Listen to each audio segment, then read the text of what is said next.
반갑습니다. 보시는 것처럼 노인인가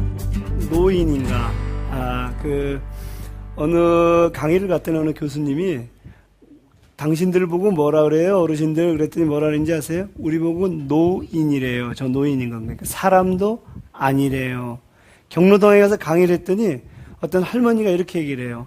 산송장한테 무슨 강의냐고. 산송장한테. 이게 노인인 건 거죠. 근데 사실 우리가 알고 있는 것처럼 우리도 이제 노인이 될 텐데 우리가 얼마나 지혜로운 사람이에요.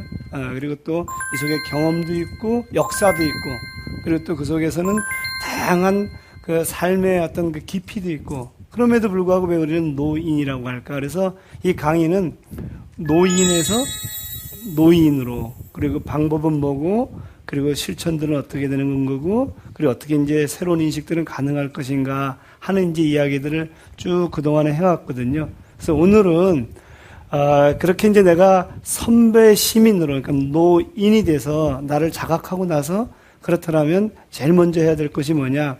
후배 시민들을 품어야 된다. 후배 시민들을 이해해야 된다. 자, 보세요.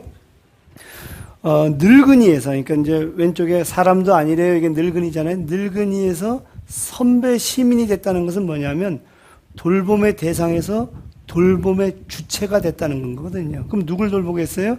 후배 시민을 돌보고 공동체를 돌보는 거니까 오늘은 후배 시민들을 어떻게 돌볼 수 있는 건 거니까 그러니까 이런 인식 자체가 굉장히 놀라운 인식이죠. 돌봄의 대상에서 돌봄의 주체가 됐다는 거에서 오늘은 집중적으로 후배 시민을 돌보는 얘기들을 좀 해보려고 합니다. 그래서 이제 보시는 것처럼 선배 시민, 후배 시민을 품다. 이제 이런 이야기들을 좀 해보려고 할 텐데요. 자, 그러면은 우리가 누군가를 이렇게 품는다라는 건 뭐예요? 그가 지금 어떻게 살고 있는지를 우리가 이해를 해야 되잖아요. 그래서 이제 첫 번째 살펴볼 것은 뭐냐면 후배 시민의 오늘이에요, 오늘. 그들은 지금 오늘 어떻게 살고 있고 어떤 고민을 하고 있고 무엇이 문제인지를 알아야지 뭐 품더라도 품을 거 아니에요. 그래서 이제 후배 시민들은 어떻게 살고 있는지를 우리가 좀 이해하는 단초를 제공하기 위해서 영상을 조그맣게 준비해 봤거든요. 먼저 보신 다음에 이야기를 좀 이어가 보겠습니다. 한강의 기적. 원조를 받는 나라에서 원조를 하는 나라로. 경제력 10위권. 성공한 세계적인 국가로 떠오른 대한민국. 그러나 헬조선. 왜 헬조선일까? 흑수저와 금수저. 계층 이동이 어려운 나라. 신분이 대물림되는 사회.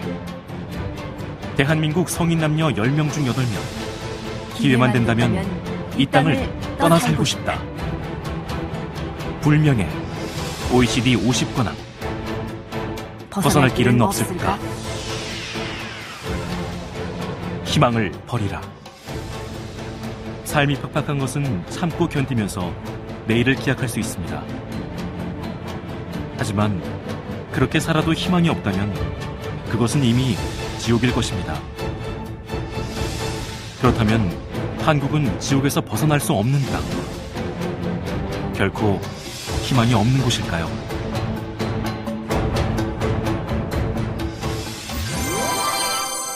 아주 우리가 좀 흔히 들어온 이야기들인데요. 여러분 그 헬은 이제 우리가 알겠죠. 이 지옥 같은 데다 그런 걸 알겠는데 조선은 왜 붙였어요? 헬 대한민국이 아니라 왜 그런 것 같아요? 조선은 대한민국과 가장 그 차이가 난다라면 신분제가 유지된다 이제 이런 거거든요. 신분제 사회라는 건 거예요. 우리는 지금 민주화가 됐고 또 누구나 다 계층 이동이 가능하다라고 얘기를 하는데 실질적으로는 신분제와 같은 것들이 좀 유지가 되고 있는 거 아니냐. 계층 이동이 이제 막혀버린 사회 아니냐. 이런 얘기를 해서 이제 헬 조선이거든요. 그러니까 일종의 어떤 그 죽음의 땅이라는 건 거죠. 이 땅이. 그리고 흑수저로 태어나면 영원히 흑수저가 돼야 되는 이제 그런 상황이 됐다. 이렇게 얘기를 하는데 저는 이제 이것을 지난 강의 시간에 뭐라고 얘기했냐면 대한민국은 퀴클롭스라는 그리스 로마 신화에 나오는 괴물. 이 괴물은 눈이 하나가 있거든요. 가운데 눈이 하나가 딱 있죠. 보시는 것처럼. 이 눈은 항상 효율과 성장의 눈으로만 보고 앞만 보고 이제 무한질주를 하는 건 거죠. 그래서 이런 괴물에 사로잡혀 있는 프루크루스테스 침대 위에 사람들과 같다. 대한민국에 있는 사람들이. 프루크루스테스라는 이 산적은 사람을 잡아다가 자기 침대에다 이렇게 눕혀가서 자기 그 침대보다 크면 어떻게 돼요? 잘라서 죽이고, 작으면 늘려서 죽이고, 딱 맞으면 어떻게 될 것 같아요? 딱 맞으면 살아날 수 있을 것 같아요? 이제 소진돼서 죽을지도 모른다. 이제 그런 얘기인데, 그러니까 우리는 키클롭스 괴물이라는, 그러니까 이제 이윤의 눈으로만 보고 무한질주하는 키클롭스 괴물한테 사로잡혀 있는 프루크루스테스 침대 위에 있는 사람들과 같다. 그러니까 이제 우리는 뭘 해야 돼요? 거기다 맞춰야 돼요. 근데 맞추지 못한 사람이 어떻게 될 것이냐 하는 건데, 우리가 맞추지 못한 사람들한테 대해서는 체념과 굴욕적인 삶들을 이제 당하게 되는데, 지금 여러분이 보시는 것처럼 우리 청년들한테 물어봤어요. 너희들에게 가장 힘든 것들이 뭐니? 그랬더니 우리는 N4 세대예요. 3포는 뭐 결혼, 출산 뭐 이런 건데, N포는 무한대로 다 포기했어요. 이렇게. 이제 N포예요, N4. 여기 보시는 것처럼 결혼을 포기한 사람들이 50%가 넘어요. 50%가 넘고.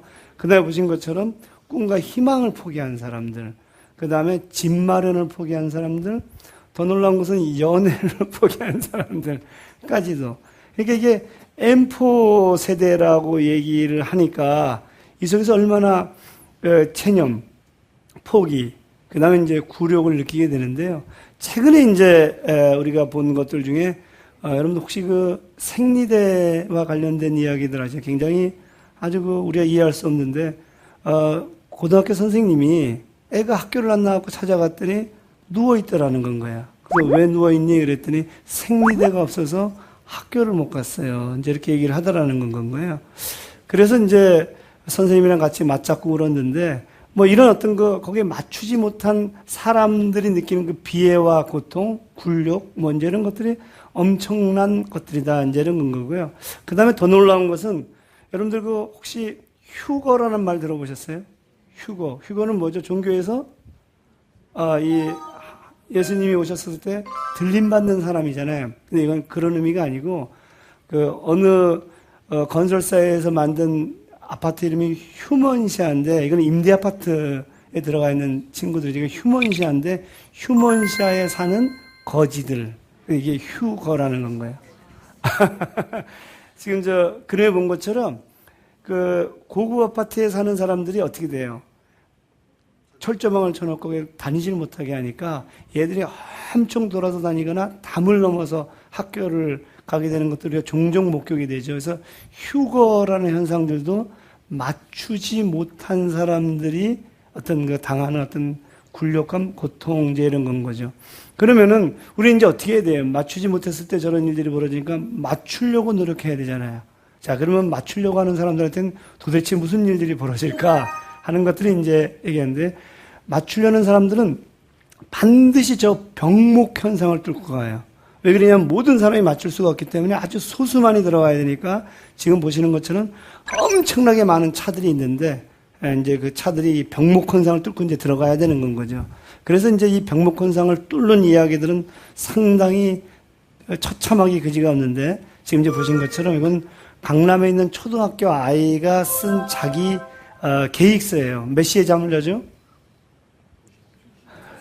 2시 30분, 새벽 2시 30분에.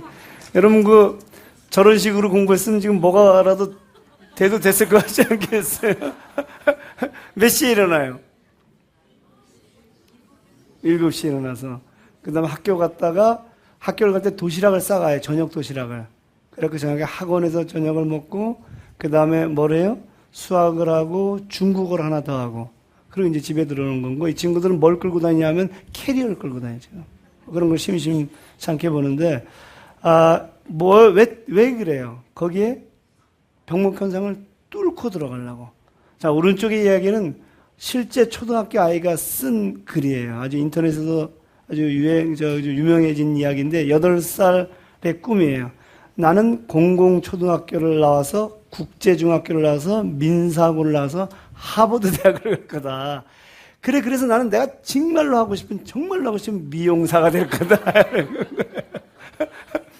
이 부모는 너가 뭘 되든지 간에 이 병목홍사를 뚫으려면 최소한도 이걸 해야 되니까 얘는 진짜 하고 싶은 게 뭐예요? 미용사인데 집에서 하도 저렇게 얘기하고 주변에서 하도 저렇게 하니까 난 저런 것들을 할 거다 이런 얘기예요. 그래서 제 딸도 이제 고3이 돼가지고 이제 자소서, 자기 소개서인가 이제 이런 걸 써야 되는데 그 자소서는 강남 같은 경우에 잘 사는 사람들은 주로 누가 써요? 부모님이 쓴다는 거예요, 부모님이 써주고. 그 다음에 거기에 이제 딸리는 스펙 쌓기 이런 것들 있잖아요. 그런 것들도 병원장인 아버지가 뭐 대신해 준다든가 뭐 이제 그런 것들. 그러니까 이 속에서 이게 병목혼상을 뚫는 것은 공평하지가 않다는 건 거야. 기회 자체가. 이제 그런 얘기고. 요새 대학생들이 졸업을 할 때 빚을 지고 나온다 그러잖아요. 보통 얼마를 지고 나온다 그래요? 보통 한 2천만 원 정도 지고 나온다. 2천만 원. 그러니까 2천만 원을 지닌 이 친구들은 생활비를 벌어야 되니까 순수하게 이제 등록금인 거고 생활비를 벌어야 되니까 어떻게 해야 돼요? 끊임없이 알바를 하고 그러다 보니까 스펙 쌓을 시간들도 없고 그래서 이제 통계가 어떻게 되냐면 알바비를 벌었고 그다음에 빚을 지었던 학생들은 정규직에 취업하는 일도 지극히 낮다는 건 거예요. 근데 이런 학생들이 대학생들이 한 60%가 된다는 건 거예요. 그래서 이제 친구들은 전부 다 뭐 하는 건 거예요? 지금 푸르크루스 침대 위에 자기를 칵 맞추려고 하는 건 거예요. 맞아요. 이게 맞추기가 쉽지가 않은 건 거예요. 지금 말씀드린 대로. 그래서 결국에 이제 맞추려고 하다가 실패한 친구가 있죠.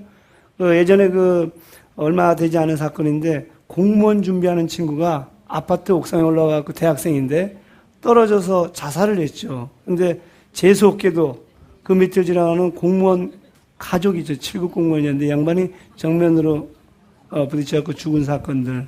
뭐 이런 것들을 보면 이 맞춘다는 것들이 정말로 어렵고 맞춘 사람도 쉽지가 않을 거다라는 건 거예요. 그럼 맞춘 사람들은 도대체 어떻게 살까? 잘 살까?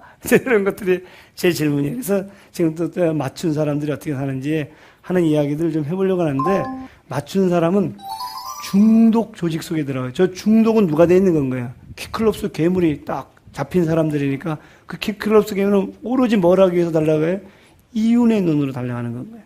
그러니까 이 사람이 인간으로 보이는 것이 아니라 상품으로 보는 거예요. 이 상품이 나한테 어떤 이득을 가져다 줄 것이냐.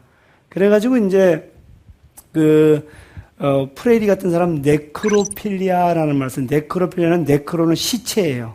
필리아는 사랑하다. 시체를 사랑한다는 건 거예요. 우리가 기업에서 사람을 뽑을 때 어떻게 뽑아요? 잘생긴 사람 뽑아요? 아니면은 어떤 인성 좋은 사람 뽑아요? 그렇지 않아요. 이 사람이 나에게 얼마만큼의 이윤을 가져다 줄 수 있는가. 최소의 비용으로. 그러니까 이제 여기 있는 사람들은 그 중독된 조직에 중독되는 건 거야. 중독되다 보니까 그 속에 중독되다 보니까 모든 것들이 사람들이 인간으로 보이지 않고 상품으로 보여서 네크로필리아, 시체를 사랑하는 사회가 돼버렸다. 이제 이런 얘기를 하는데요. 최근에 이제 그 네크로필리아적인 것들을 보면서 이제 어떤 생각이 드냐면은 정말 이 속에 중독이 된다는 것도 얼마나 무서운가 하는 사건들이 몇 개가 있었는데요. 이번에 교육감인가? 기획관이죠. 교육기획관. 이 사람이 뭐라 그래요? 제가 누구라고 얘기할 수 없지만 이 양반이 뭐라 그래요? 민중들은 괴돼지다. 이렇게 얘기하고 그것보다 더 충격적인 것은 스크린도어에서 죽은 140만 원 받던 그 노동자한테 뭐라 그래요? 우리가 솔직히 그가 어떻게 공감을 할 수가 있느냐. 그건 내가 아닌데. 뭔지 이런 얘기들 하는 건 거죠. 비슷한 시기에 또 어떤 얘기가 터졌냐면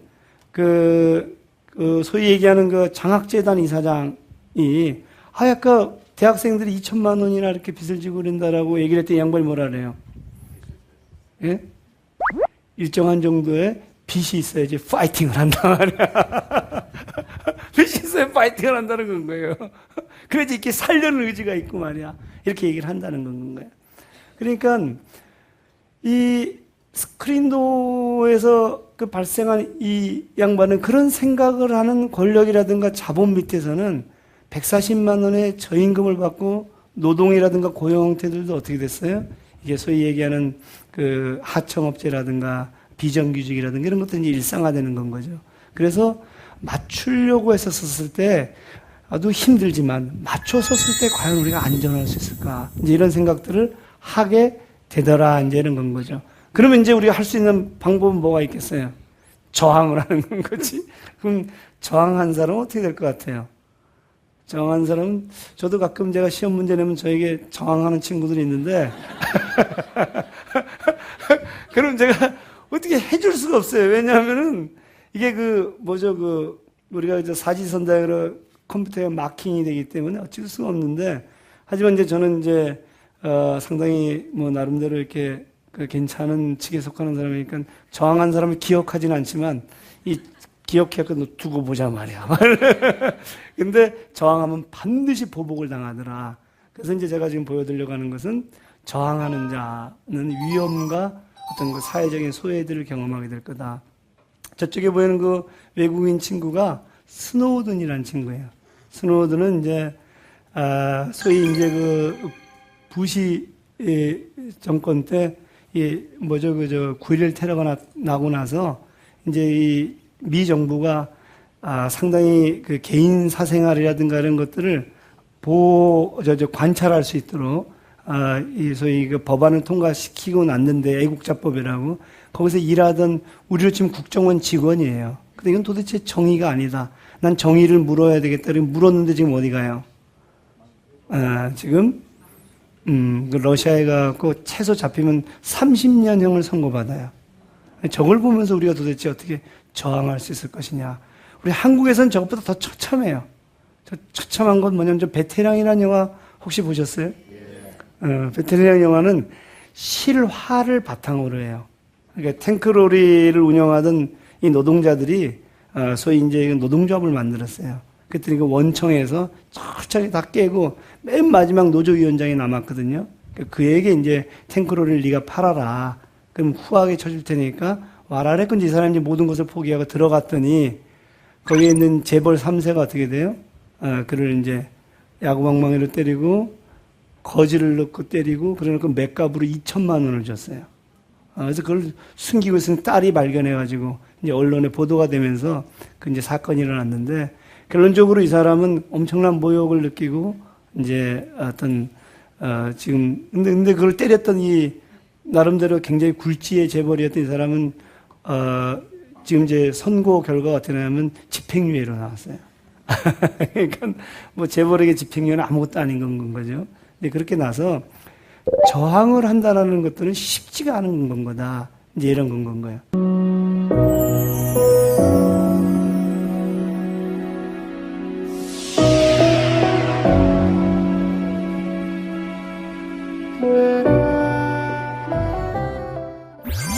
우리의 후배들이, 선배가 봤었을 때 우리의 후배들이 이런 상황 속에 있다. 프로크루스테스의 침대 위에서 내가 맞추지도 못하고, 그 다음에 맞추려고 하면은 또 그것도 안전하지 못하고 저항할 수도 없고 이런 상황에 있다라는 것들을 우리가 먼저 자각해야 된다. 이것이 이제 제가 첫 번째, 선배 시민들이 후배 시민을 품을 때 먼저 해야 될 것은 자각이다. 근데 그 자각은 뭘 자각을 해야 되냐? 지금 말씀드린 대로 우리가 살아가고 있는 것이 헬조선이라는 거, 이것을 자각을 해야 된다. 그 헬조선은 어떤 거냐 했을 때 그건 희망이 없는 땅일 수 있다. 단테의 신곡에 보면요, 이 지옥문에 딱 가게 되면 지옥문에 딱 써 있는 게 뭔지 아세요? 여기서부터는 모든 희망을 버리시오. 모든 희망을 버리시오. 세모녀가 자살했을 때 그들은 힘들어서 죽은 것들이 아니라 뭐 때문에 죽어요? 희망이 없기 때문에. 더 이상 희망이 없기 때문에 죽은 것이 이제 헬 조선이라는 것의 이제 상징인 건 거다. 그러니까 헬 조선은 파이팅을 하더라도 안 되니까, 파이팅을 해서 만약에 된다라는 것은 이 헬 조선은 아닌 건 거죠. 근데 파이팅을 하더라도 안 된다라는 것을 깨달았었을 때 거기는 더 이상 희망의 땅이 아니다. 이제 이렇게 되는 건 거죠. 자, 그래서 저는 이제 이 상황을 보면서 우리가 이제 자각을 한다는 것은 그럼 뭘 자각을 할 거냐 했을 때 연민과 공감 중에 어떤 것을 선택할지를 자각해야 된다. 자, 그럼 연민과 공감은 개념이 무슨 뜻이냐 이제 하는 건데, 수전 손택이라는 사람이 타인의 고통이라는 책에서 제가 이제 읽으면서 나름대로 정리한 거거든요. 자, 연민은 그럼 뭐냐? 연민은 이런 건 거예요. 자, 이제 아프리카에 있는 아주 불쌍한 아이를 이렇게 보여줘요. TV에서. 그러니까 이제 엄마가 그 자기 아들을 데리고 딱 가요. 자기 아이를 데리고. 그래서 Save the Children이라는 해외 원조 기구에 이제 가는 거죠. Save the Children. 가가지고는 가장 불쌍한 아프리카 아이를 내 아이와 자매 결혼 맺어주시오. 이렇게 얘기하니까 이제 자매 결혼을 찾아서 그 아이의 실상도 딱 맺어주니까 엄마가 그 자리에서 뭐라 그러냐면 이렇게 얘기를 해요. 자, 봐라. 얼마나 힘드니. 그러니까 우리는 저를 꼭 도와줘야 된다. 그것이 인간적인 도리다. 그러면서 뭐라 그래요? 그러니까 너는 공부 열심히 해야 된다. 이 얘기 뭘 가르쳐 준 건 거예요? 동정을 가르쳐 준 건 거예요. 동정. 제가 가장 싫어하는 프로들 중에 하나가 연말만 되면은 그 가장 아픈 아이들, 힘든 아이들, 그 가정들을 다 보여준다면 어떻게 돼요? ARS 해가지고 사랑의 리퀘스트 문제는 거잖아요. 그런 것들이 사람들에게 뭘 가르쳐 주냐면 동정을 가르쳐 주는 건가요? 그럼 사람은 두 가지 감정이 있어요. 그 현상을 보면 첫 번째는 동정이에요. 두 번째는 뭐예요? 안도감이에요. 아, 나는 아니구나. 우리는 아니구나. 이런 것들이 수전 선택이 하는 연민이라는 건 거예요. 연민이라는 거. 근데 이제 공감은 뭐냐면, 공감은 이런 감정이에요. 그걸 딱 봤더니, 저 현상들이 왜 저렇게 발생했었을까? 아동수당이 있었다면, 의료가 공공의료가 됐다면, 왜 우리는 아이들이 벌써 흑수저라는 출발선들이 왜 다를까? 내가 어디에 태어났든 간에 그 아이는 동일한 출발선들을 가져야 되는데, 이런 것들이 이제 소위 얘기하는 공감이거든요. 공감은 사건이라든가 위기라든가 위험들을 보면서 그 근본적인 원인들을 질문하면서 그 근본적인 원인은 오늘은 내가 아니지만 내일은 나일 수도 있겠구나. 오늘은 내 아이가 세월호에 타지 않았지만 내일은 가습기 살균제를 우리가 사가지고 먹을 수도 있겠구나. 이런 질문들들. 오늘의 내 아이는 어쩌면은 공부를 열심히 해갖고, 그 프로크 테스트 치는데 맞출 수 있지만 내일은 또 그가 실업을 당할 수도 있겠구나. 이런 것들을 그대로 놔두고는 어떻게 우리가 안전할 수 있을 것이냐 하는 것들이 공감이에요. 그래서 연민의 감정은 아까 말씀드린 대로 동정과 안도감이지만 공감의 감정은 분노와 야 우리들이 이렇게 모여가지고 같이 하지 않으면 안 되겠다. 연대라는 거예요. 제가 이렇게 얘기하면 선생님은 연대를 나오셨나 맨날 왜 연대 얘기만 하지? 뭐 이렇게 얘기를 하는데 그래도 아까 이렇게 공감을 해주시니까 굉장히 고맙네요. 혹시 연민으로 나한테 지금 웃어주신 거 아니에요? 공감이었으면 좋겠네. 이제 그런 건 거고요. 그 다음에 이제 그러다 보니까 연민은 그 아이만 봐요. 불쌍한 아이. 그리고 죽은 스크린도어 노동자. 그 다음에 세월호에서 그 죽은 아이들만 봐요. 텍스트만 보는 건 거지.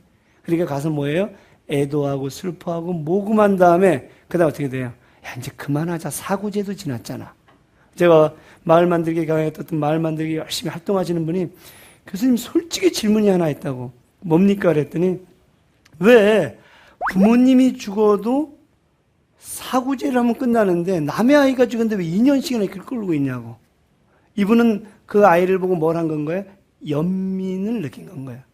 근데 만약에 공감을 했다라면 우리는 왜 배지를 달고 다니고 왜 그것을 자꾸 추억하냐면 저것이 우리의 문제라는 건 나의 문제가 될지도 모른다라는 것들을 공감하는 거예요. 그래서 이제 이것은 컨텍스트, 텍스트 이면을 이렇게 보는 거죠.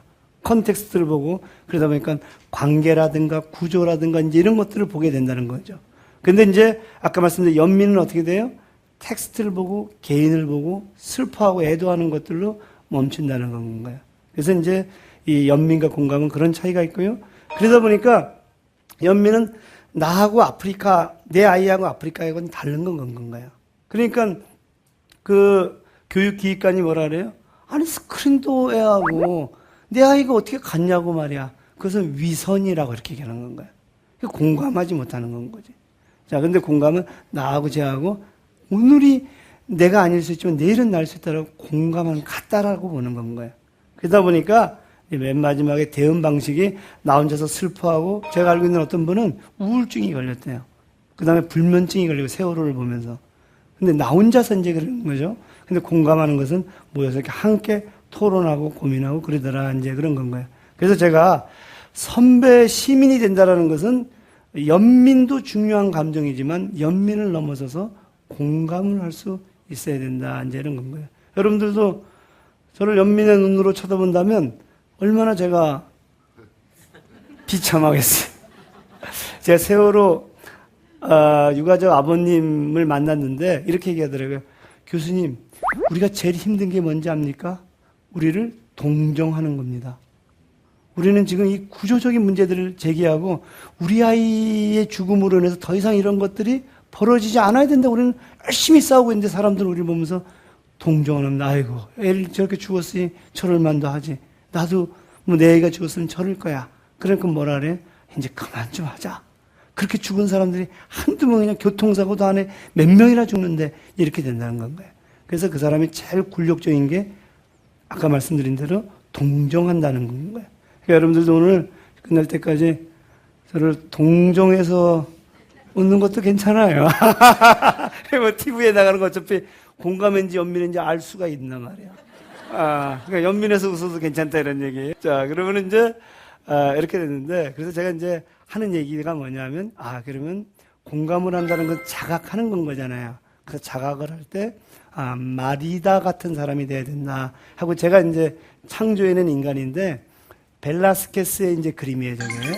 성경에 보면, 마리아하고 마르다가 자매예요. 자매인데 이제 예수님을 초대해갖고, 저 가운데서 이렇게 앉아갖고 말씀하시는 분이 제가 예수님이거든요.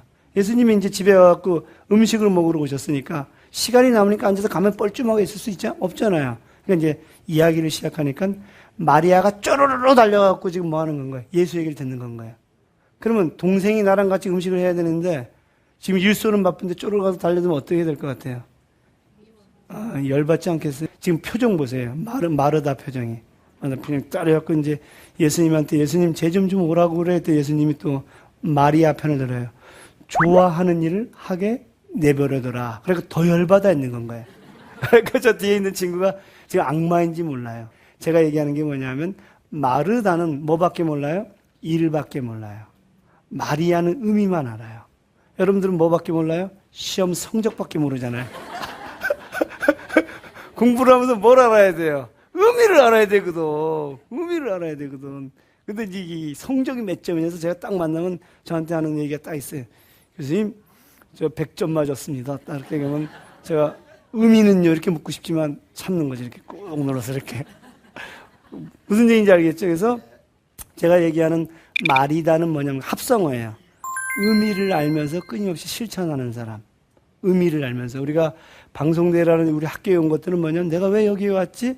나의 의미는 뭐지? 내가 엄청나게 열심히 달리다가 여기 와서 토론하는 동료도 만나고 공동체의 의미도 묻고 그리고 공감을 하고 이제 이런 것들이 이제 의미를 물으면서 하는 실천이거든요. 우리 공부도 마찬가지인 거고.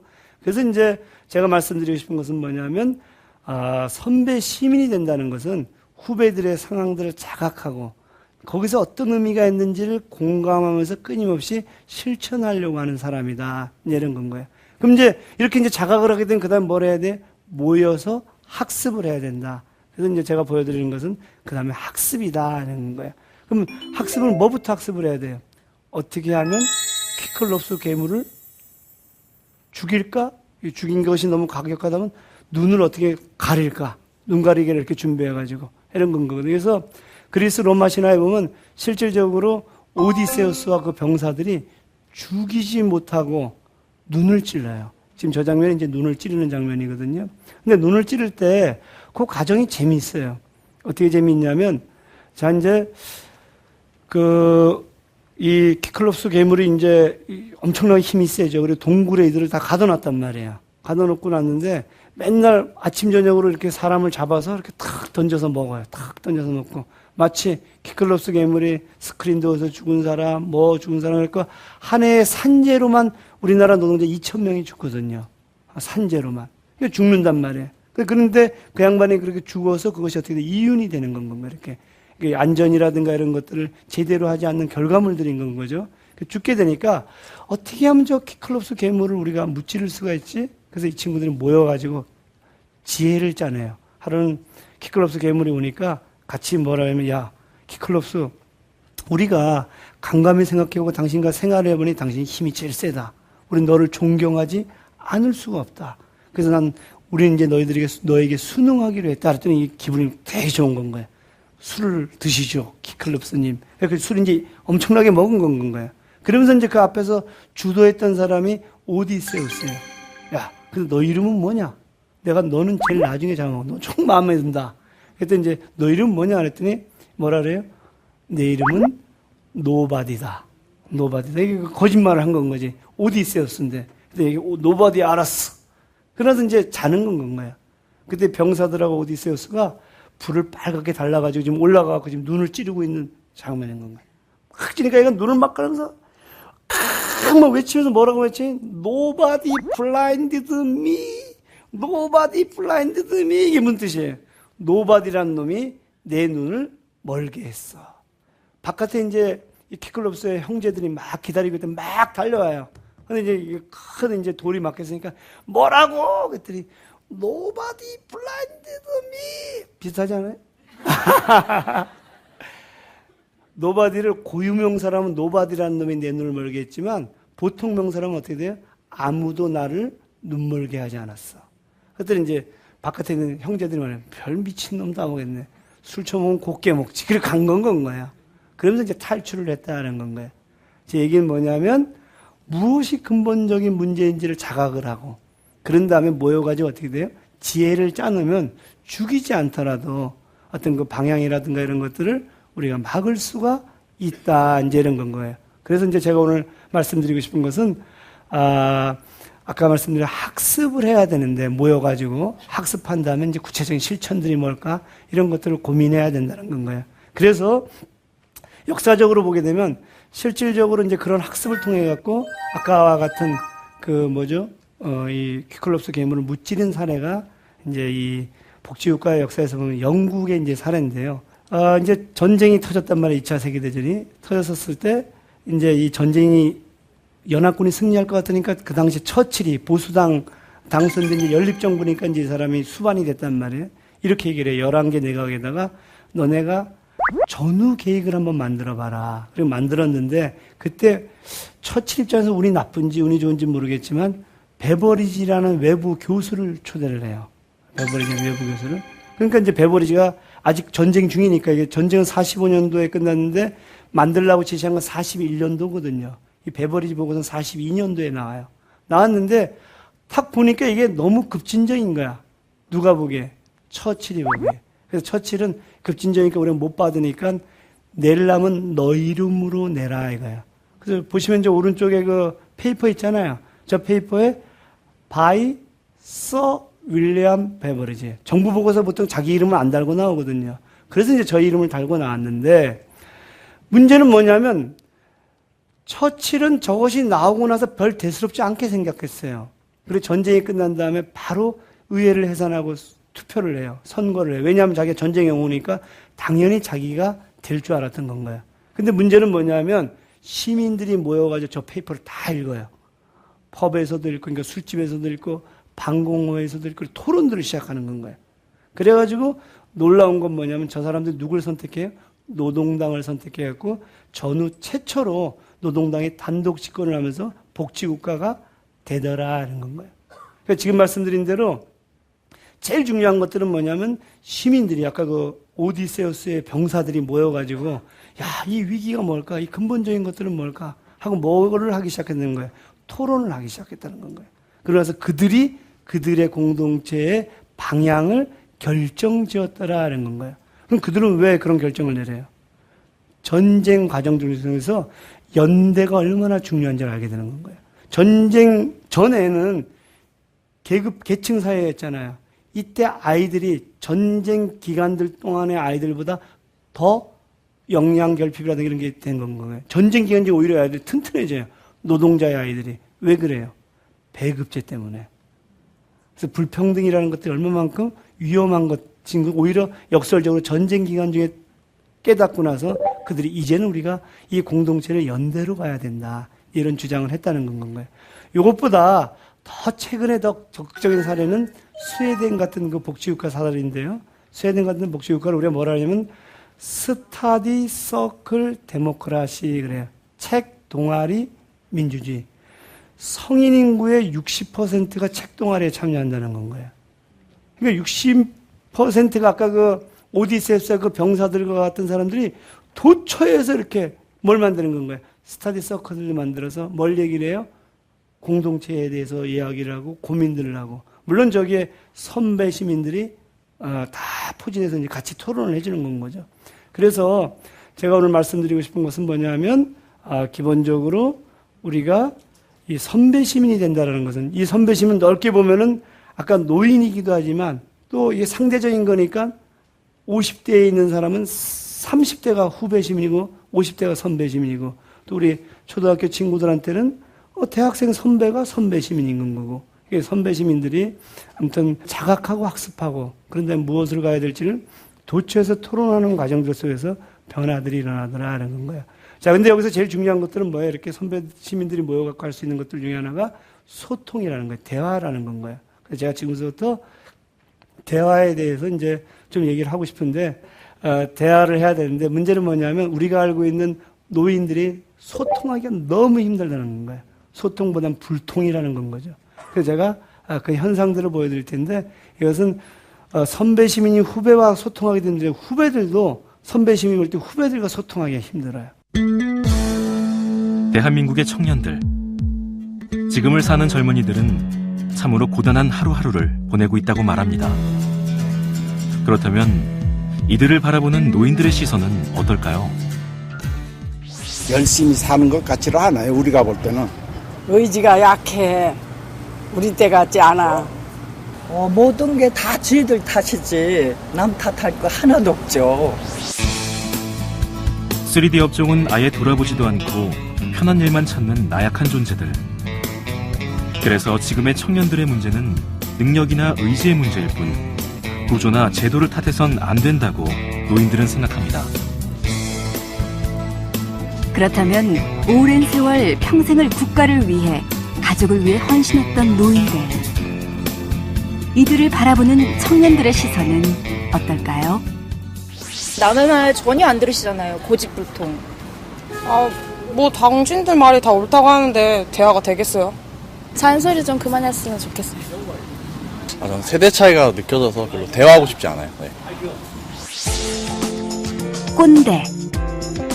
남의 말은 전혀 듣지 않고 자신만이 옳다고 주장하는 사람. 청년들은 노인들이야말로 당신들 생각이 무조건 옳다면서 정작 자신들의 말을 들으려 하지 않는다고 생각합니다. 심지어 사회를 비판하거나 잘못을 지적하면 빨갱이라 치부하고 무조건 정부가 옳다 주장하는 한마디로 꼴통이라 여기죠. 대체 어디부터 잘못된 것일까요? 이들 간의 상호 이해와 대화가 불가능한 것일까요? 자, 영상 어떻게 보셨어요? 공감하세요? 연민을 느끼지 않고 공감을 하세요? 이게 굉장히 심각한 건데. 지금 보니까 정말 대하기 힘든 사람들이다. 이제 이런 이야기들을 이제 하는 거죠. 그래가지고, 보면은 이제 우리가 뭐가 대하기 이렇게 힘드니? 그러면 그 양반들은 당신들이 옳다고만 생각한다는 건 거예요. 이제 어떤 얘기를 하냐면, 아까 얘기한 대로 젊은이들, 청년들이 틀렸다는 건 거예요. 그래서 왜 틀렸냐 그랬더니, 우리 때도 저 정도 힘들었다는 건 거예요. 근데 지금 힘든 거, 우린 더 힘들었다고. 당신들이 보릿고개를 경험해 봤냐고. 그래서 이제 탓하는 게 뭐냐면, 의지력, 그게 문제들. 나약한 애들 좀 강하게 키워야 된다고. 그러니까 무슨 얘기가 나와요? 빚이 좀 있어야지 파이팅을 한다고. 이런 얘기하고 빨리 고등학교만 졸업해서 빨리 내보내야 된다고. 이런 얘기를 하는 것들이 아까 이제 어르신들의 생각일 경우들이 굉장히 많은 건 거죠. 우리 이 양반들은 전부 다 자수성가를 한 사람들이니까. 그런데 젊은이들은 이렇게 얘기하고 싶어 한다. 어르신, 우리 시대에 젊어 봤어요? 지금 이제 이게 어르신, 우리 시대에 젊어 봤어요. 우리 시대의 초등학교 아이들과, 그쵸? 제가 다니던 초등학교 아이들과 지금 시대의 초등학교 아이들은 너무나도 다른 건 거죠. 그러니까 지금 말씀드린 대로 대화가 될 수가 없는 거예요. 저 상황들 속에서. 그래서 제가 이제 말씀드린 것은 그래서 저 현상을 뭐라 하냐. 꼰대라고 한다는 거죠. 우리 아버지 꼰대야. 그러면 어떻게 돼? 전혀 얘기가 먹혀들지 않는다. 그 얘기는 뭐냐면 아까 제가 제일 처음에 시작할 때 뭘 보여드렸어요? 제일 처음에 시작할 때 우리는 그들을 이해해야 된다. 그 이해를 한다라는 것들은 뭐냐면 공감을 하는 건 거다. 공감을 한다는 것들은 뭐냐면 그 이면에 있는 그 시대를 우리가 알고 같이 연대할 수 있는 준비들이 돼 있어야 된다. 그래서 제가 뭐라고 얘기하냐면 어르신들이랑 얘기할 때 강의를 하고 그럴 때 이렇게 얘기를 해요. 저 사람의 얘기에 동의는 하지 못하더라도 인정은 해야 된다. 그 지금 보신 것처럼 그 젊은 친구들이 그런 얘기를 했었을 때, 야, 나 솔직히 말해서 너한테 동의는 못한다. 우리 시대는 안 그랬으니까. 근데 너 시대를 이렇게 보니까 그럴 수도 있겠구나 말이야. 그러면 청년은 뭐라고 얘기해요? 어르신. 솔직히 어르신은 꼰대잖아요. 근데 내가 어르신의 그것에 동의할 수는 없어요. 근데 인정은 해요. 왜 인정을 해요? 저도 어르신처럼 6.25, 그 다음에 그러니까 한국전쟁, 그 다음에 독재 시기, 그 다음에 산업화 시기를 거쳤으면 저도 그렇게 생각할 수도 있을지도 모르겠어요. 그래요. 그럼 어떻게 되는 것이? 이제 비로소 대화가 시작이 되는 게 소통이라는 건 거예요. 그게 이제 자각인 건 거예요. 그럼 자각을 하고 났는데 뭔진 모르지만 좀 이렇게 불확실해요. 그랬을 때 그 다음에 뭐를 해야 돼요? 모여가지고 학습을 하는 거예요. 공감을 하는 건 거다. 공감을 한다는 것들은 뭐냐면 그 이면에 있는 그 시대를 우리가 알고 같이 연대할 수 있는 준비들이 되어 있어야 된다. 소통에 대해서 제가 또 한 가지 사례를 좀 들어보려고 하는 건데요. 이제 이 사례인데 한번 보세요. 자, 여러분, 이 양반이 누구죠?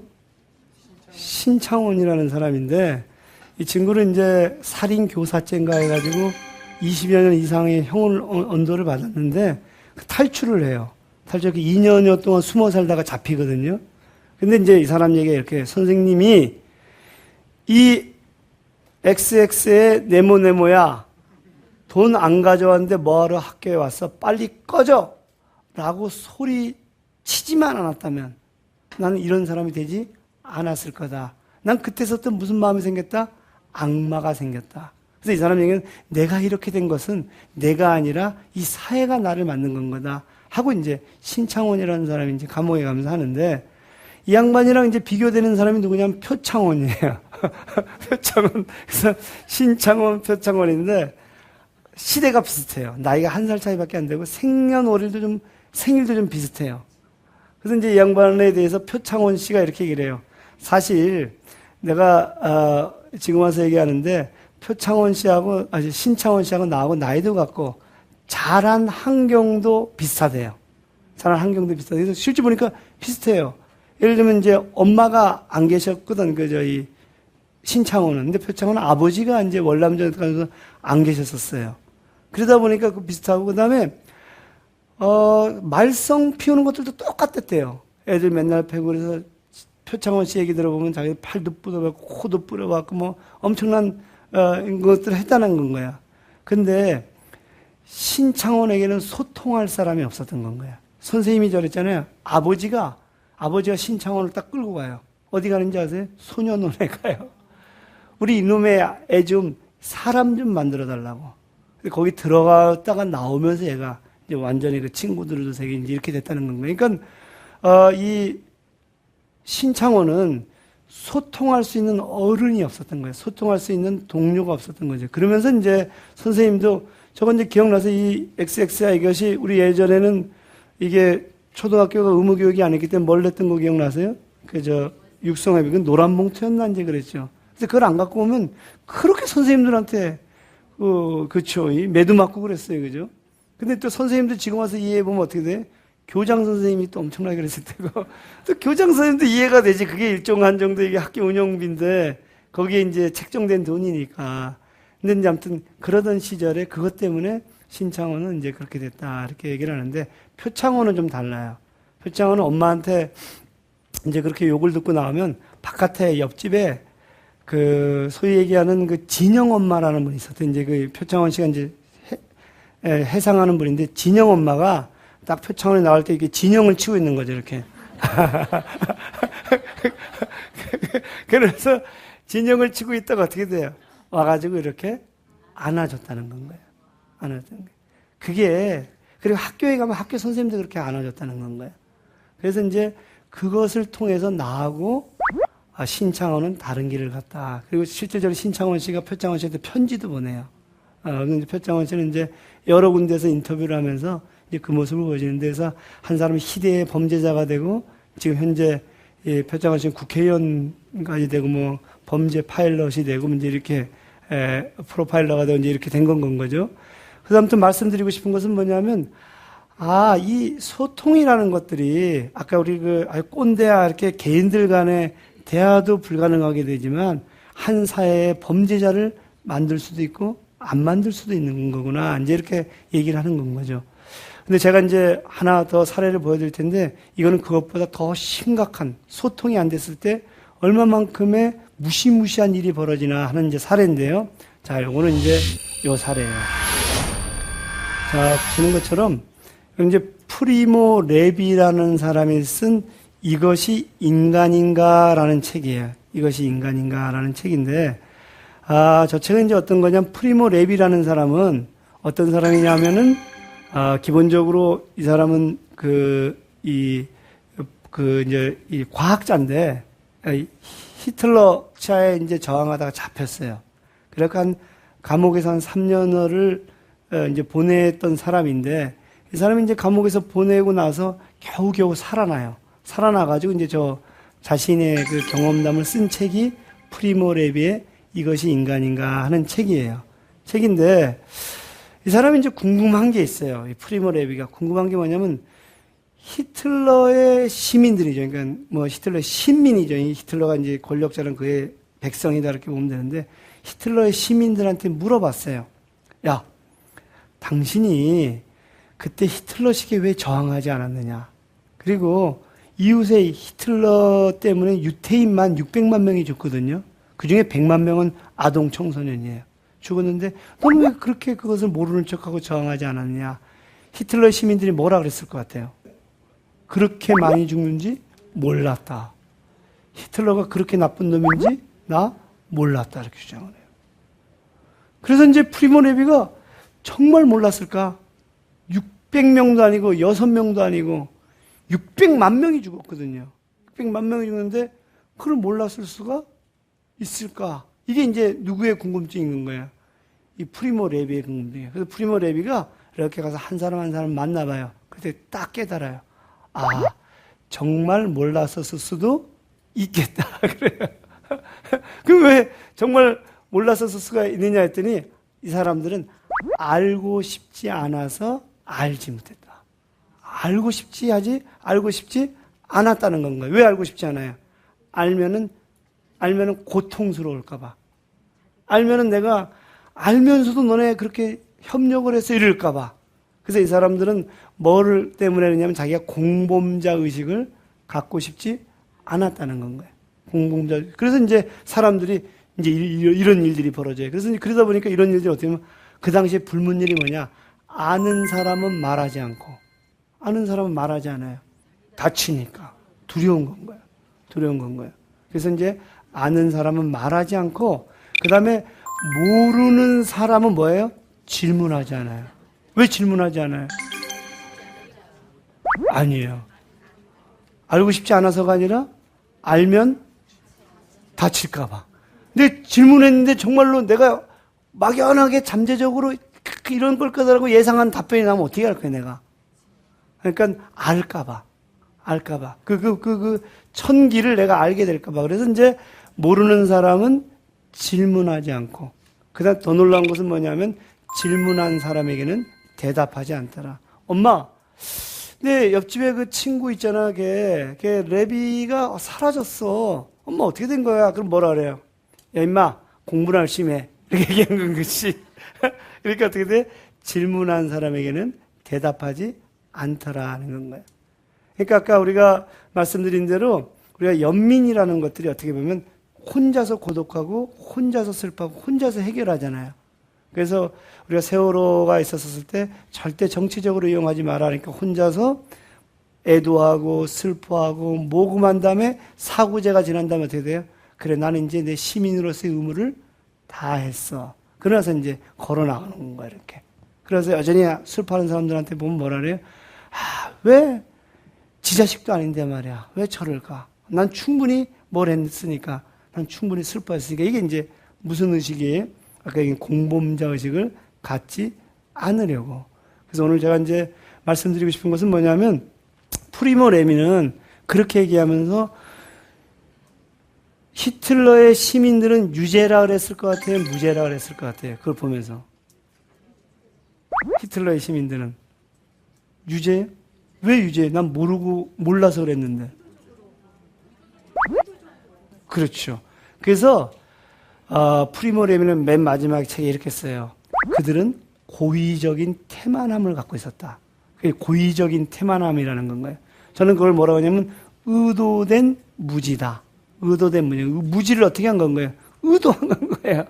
의도된 무지다. 그래서 프리모 레미는 맨 마지막에 뭐라 하냐면, 그들은 의도된 무지, 그러니까 고의적인 태만함을 갖고 있었기에 나는 그들을 유죄라고 생각한다. 이렇게 생각하는 건 거예요.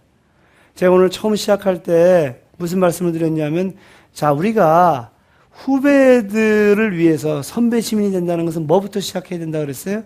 자각부터 해야 된다. 자각. 이 자각의 핵심은 뭐예요? 자각의 핵심은 고의적인 태만함이 나한테 있지나 않은가, 이런 생각들 한다는 건 거예요. 고의적인 태만함을 갖고 있었던 것은 나는 몰라서 그랬어. 역사가 지난 다음에 엄마는 그 당시에 뭐 하고 있었었어? 그랬을 때 엄마는 그때 몰랐어. 먹고 사느라고. 그러면 프리모 레미 뭐라 그래? 유죄다 말이야. 이렇게 얘기를 하는 건 거예요. 그럼 우리는 과연 고의적인 태만함은 없었는지, 그게 이제 처음 시작할 때 뭐예요? 그게 이제 자각인 건 거예요. 그럼 자각을 하고 났는데 뭔진 모르지만 좀 이렇게 불확실해요. 그랬을 때 그 다음에 뭐를 해야 돼요? 모여가지고 학습을 하는 거예요. 학습을 하면서 그 이면들, 학습을 하다 보니까 우리가 내가 연민에서만 머물러 있었고 그걸 나는 안도하고 있었구나. 내가 아니라는 거. 그리고 나는 상당히 이 괜찮은 양식을 가진 사람이라고 안도하고 있었구나. 근데 우리가 이제 그걸 쭉 하다 보니까 공감을 하게 되니까 그 다음에 어떻게 돼? 이게 분노했어야 됐구나. 분노했으니까. 세월호 그 아버지들, 엄마들을 만나면, 그 유가족들 만나면 뭐라 하는지 아세요? 그들이 분노를 하면 정부가 뭐라 하냐면 트라우마가 생겼단 말이야. 우울증이 생겼다. 그래서 의사를 내보내고 정신과를 보내고 치료를 한다는 건가요? 이 사람들은 뭐라 해? 정당한 분노를 자꾸 정신병이라 그래요.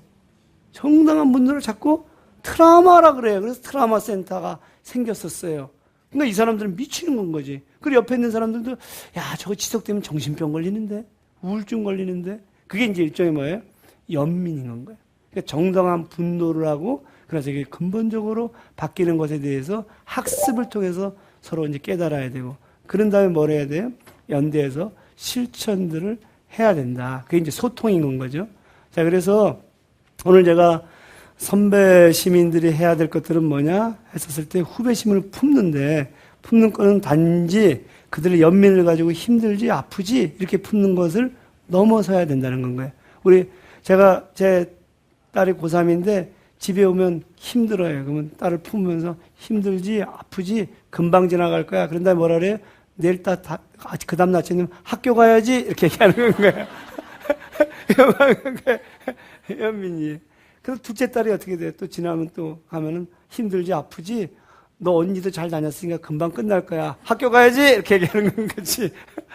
근데 이제 그러지 않고, 우리가 공감을 한다는 것은 내 딸을 힘들게 한 것들이 뭘까?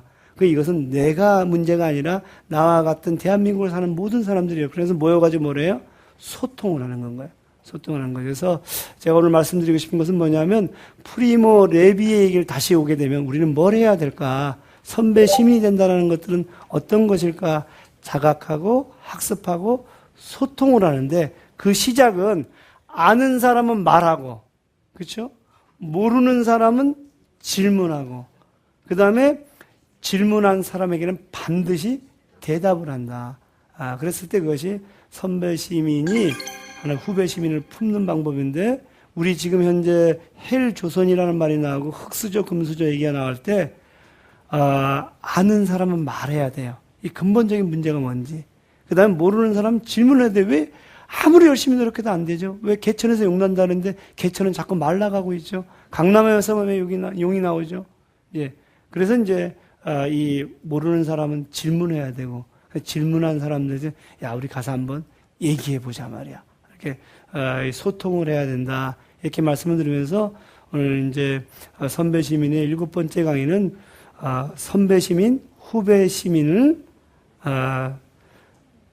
그죠? 자각하고 학습하고 소통하면서 그러면서 그를 시민으로서 후배로서 품어야 된다. 이렇게 말씀을 드리면서 여러분들도 선배 시민이 된다는 거 누군가에게는 후배고 누군가의 선배일 텐데 그것이 무엇인지를 한번 생각해 보는 시간이었으면 좋겠습니다. 자, 이것으로서 7강을 마치겠습니다.